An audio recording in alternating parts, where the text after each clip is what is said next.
이번에 폴드3 정말 잘 나왔죠? 마음 같아선 생폰으로 쓰고 싶지만 폴드2를 1년 정도 써보니 좋은 케이스를 꼭 써야 했는데요. 일단 떨어뜨리면 정말 큰일 납니다.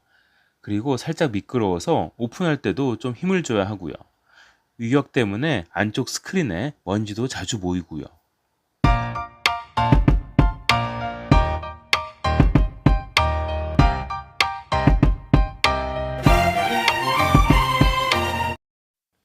안녕하세요. 유용한 정보는 공유되어야 한다고 믿는 엔지니어 인포니어입니다. 오늘은 약속드린 대로 지난 한 달간 제가 폴드3의 다양한 케이스를 써보고 각각의 장단점에 대해서 솔직하게 말씀드리도록 하겠습니다. 클리어 케이스로 유명한 슈피겐 울트라 하이브리드, 생폰 느낌을 가장 잘 살린 슈피겐 에어스킨, 고급 가죽을 사용한 슈피겐 엔조, 보호의 끝판왕 슈피겐 슬림 아머 프로, 남성 감성의 UAG 시빌리언, S펜 수납이 되는 삼성 정품 케이스 등 분야별 총 6개의 대표 케이스를 이틀마다 바꿔가며 장착해서 지하철, 버스, 기차, 차 안, 카페, 길거리 등에서 사용해 봤습니다. 체크 포인트는 다음과 같습니다. 먼저 디자인부터 시작해서 그립감과 보호력, 전면 스크린의 사용성, 그리고 마지막으로 무게감의 영향에 대해서 체크해 보았습니다. 먼저 이번 실험을 시작하기 전에 이렇게 다양한 케이스를 써보면 딱 하나 마음에 드는 게 있을 줄 알았습니다. 하지만 6개의 케이스를 한 번씩 다 써본 후 긴가민가 해서 한 번 더 2, 3일 간격으로 돌아가면서 써봤더니 제가 틀렸다는 것을 깨달을 수 있었습니다. 케이스는 신발과 같았습니다. 결혼식에 갈 때는 구두를, 산에 갈 때는 등산화를 신는 것처럼 케이스도 상황에 맞춰서 사용하는 것이 최선이라는 결론을 내렸습니다. 제 리뷰를 보시고 본인이 중요하게 생각하는 경우에 가장 적합한 케이스를 선택하시는데 도움이 되면 좋겠습니다. 자, 그럼 함께 보시죠. 첫 번째 케이스는 슈피겐의 울트라 하이브리드입니다. 디자인적인 최고의 장점은 본연의 색상을 느낄 수 있다는 것이죠. 특히 저처럼 팬텀 실버를 선택하신 분들에게는 정말 필수 케이스가 아닐까 싶습니다. 이렇게 보시다시피 이 영롱한 팬텀 실버를 그대로 감상할 수가 있습니다. 그립감은 생폰보다 향상된 그립감을 보여주고요. 보호력은 모서리에 에어쿠션 테크놀로지로 안심할 수 있습니다. 다만 힌지 보호는 안 됩니다. 한 가지 아쉬웠던 부분은 제가 주머니에 많이 넣고 다녀서 그런지 이렇게 윗부분에 먼지가 살짝 모이고 그게 이렇게 잘 보이는 게 좀 단점이었습니다. 삼성페이 불러오는 거 잘 됐고요. 삼성페이와 무선 충전 실제로도 잘 됐고요. 그리고 옆에 저렇게 엣지 패널도 자주 쓰는데 엣지 패널도 엄지손가락으로 이렇게 잘 작동했고요. 그리고 또 제일 많이 쓰는 앱 중에 하나죠. 이렇게 원핸드 오퍼레이션도 왼쪽, 오른쪽 엄지손가락으로 잘 되었습니다. 키보드 테스트입니다.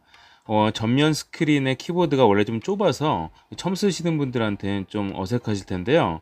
저는 폴드2 때 좀 많이 훈련을 받아서 이렇게 그나마 좀 사용을 하고 있는데 전혀 케이스 때문에 지장이 없었습니다. 케이스의 무게는 34g이 나왔는데요. 그렇게 가볍진 않지만 과하지 않은 적당한 느낌이었습니다. 클리어 케이스로 폰 본연의 색을 즐기고 싶은 분들께 추천합니다. 다음 제품은 슈피겐의 초슬림 케이스 에어스킨입니다. 처음 이 제품을 봤을 때 정말 깜짝 놀랐습니다. 설명을 읽어보니 0.8mm 정도 되는 두께인데요. 정말 장착을 했는데도 내가 이걸 꼈나 안 꼈나 싶을 정도로 그러한 밀착감을 보여줬고요. 또 이 감촉이 정말 약간 고무스러우면 부드러움인데 또 너무 과하지는 않고 딱 손에 이렇게 감기는 느낌이 너무 좋았습니다. 제가 첫 느낌이 제일 좋았던 그런 케이스인데요. 디자인에서 최고의 장점은 폰 본연의 형태를 느낄 수 있었고요. 정말 밀착감이 너무 좋았고요. 그립감은 생폰보다 향상되어서 이렇게 여는데도 훨씬 더 수월하게 열 수 있었고요. 그리고 보호력은 얇은 케이스라서 작은 스크래치로부터는 안심할 수 있었지만 만약에 딱딱한 바닥에 떨어뜨렸을 때 보호력은 좀 약할 것 같다는 생각은 들었고요. 힌지 보호는 안 되고요. 사용성 테스트입니다. 삼성페이 불러오는 거 잘 됐고요. 삼성페이 무선 충전 실제로도 잘 됐고요. 엣지 패널도 정말 불러오는 거 문제 없었고요. 그 다음에 원핸드 오퍼레이션도 정말 잘 되었습니다. 그러면 키보드 테스트를 해보도록 하겠습니다. 생폰과 거의 같거나 아니 그립감이 좀 좋아져서 생폰보다 좀 더 나은 키보드감을 보여줬습니다. 케이스의 무게는 놀랍게도 15g이 나왔네요.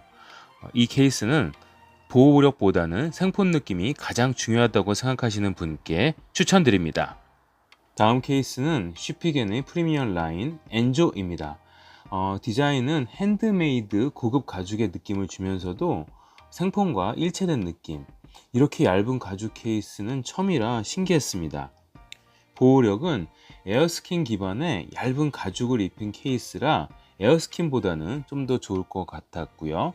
힌지 보호는 역시 안 됐고요. 이렇게 잡았을 때 감촉이 플라스틱 느낌이 아니라 가죽 느낌이라 참신했습니다. 사용성 테스트입니다. 삼성페이 불러오는 거 잘 됐고요. 삼성페이와 무선 충전 실제로도 잘 되었고요. 엣지 패널도 물론 잘 되었고요. 원핸드 오퍼레이션도 전혀 문제 없이 잘 되었고요. 키보드도 거의 생폰처럼 잘 되었습니다. 케이스의 무게는 24g으로 에어스킨보다 9g 정도가 더 무겁네요. 가죽 케이스 중에선 놀라운 무게입니다.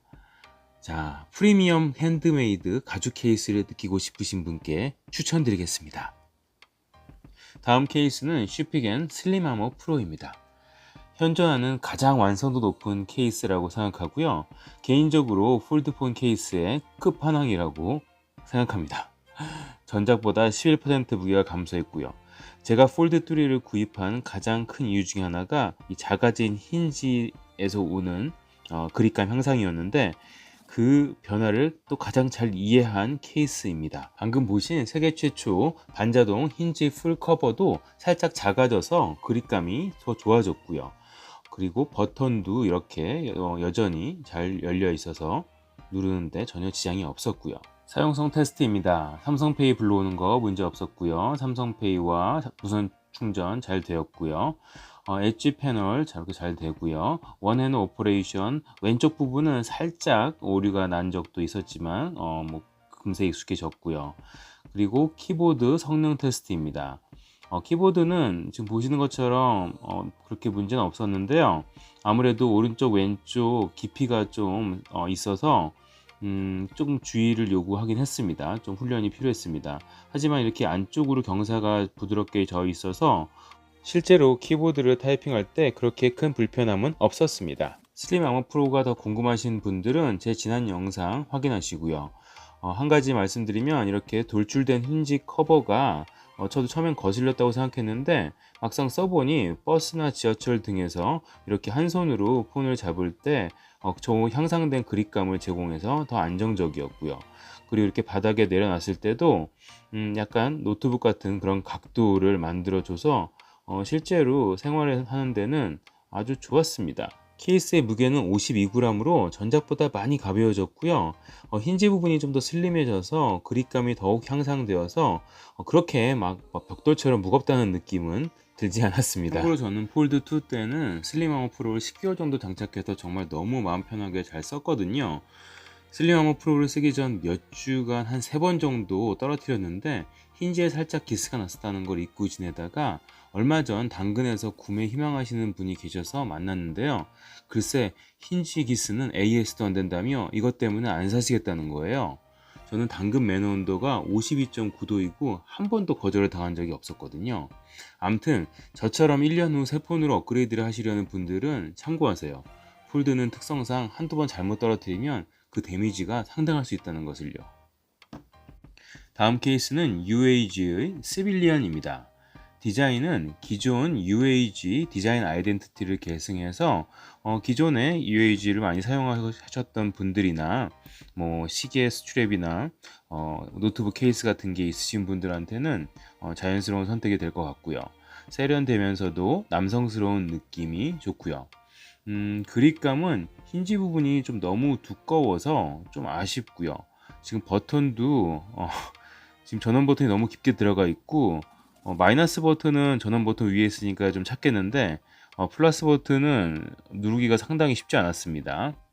케이스가 상당히 두꺼운 편인데 이렇게 힌지 부분에 직각으로 떨어져서 제가 중요하게 생각하는 손가락에서 잡았을 때 이 그립감이 좀 부담스러웠습니다.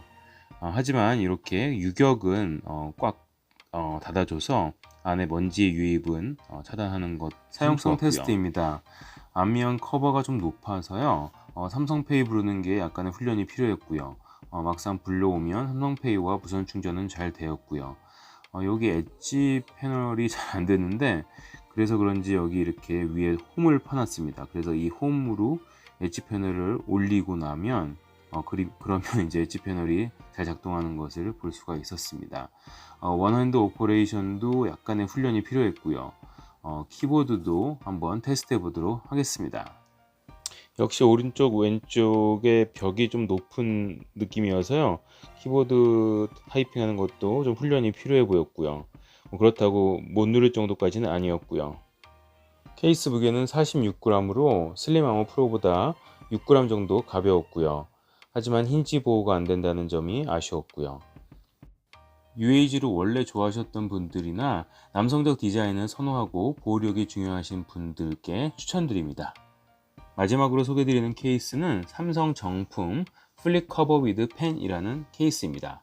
지갑형 또는 다이어리형이라고도 불리는 플립 커버 형식이고요. 이렇게 S펜이 수납되는 케이스고요. 펜 수납함이 다 빠지기도 하고요. 물론 펜만 빼서 쓸 수도 있고요. 이렇게 열고 닫을 때 자동으로 화면이 켜졌다 꺼졌다는 것도 좋고요. 마감이나 재질은 아주 고급스러운 편입니다. 하지만 이 그립감이 S펜이 수납으로 손가락이 상당히 어색한데요. 그립감의 저하가 아쉬웠습니다. 보호력은 전면 스크린 완벽 보호는 좋으나 떨어뜨렸을 때 이게 어떻게 화면을 보호할지는 의문이 들었습니다. 자, 그러면 사용성 테스트를 해보도록 하겠습니다. 커버를 열면 거의 앞면은 생폰 느낌이기 때문에 삼성페이, 무선 충전 다 잘 되고요. 엣지 패널도 다 잘 되고 원핸드 오퍼레이션도 물론 잘 됩니다. 그럼 키보드 테스트입니다. 저 같은 경우 전면 스크린을 타이핑할 때 이렇게 두 손가락을 이용하는데요.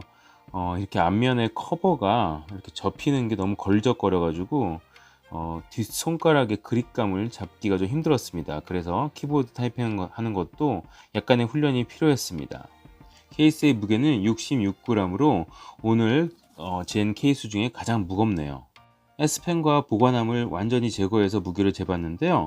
그래도 50g으로 상당히 무겁네요. 저는 개인적으로 카메라 기능을 많이 쓰는데요. 이 앞면 커버가 상당히 불편했습니다. 항상 열어야 되고 이렇게 카메라를 가리기도 하고요. 그리고 종종 인물 사진 찍어줄 때 커버 화면 미리 보기 기능도 쓰는데요. 이 앞면 커버 때문에 이 기능을 사용할 수가 없었고요.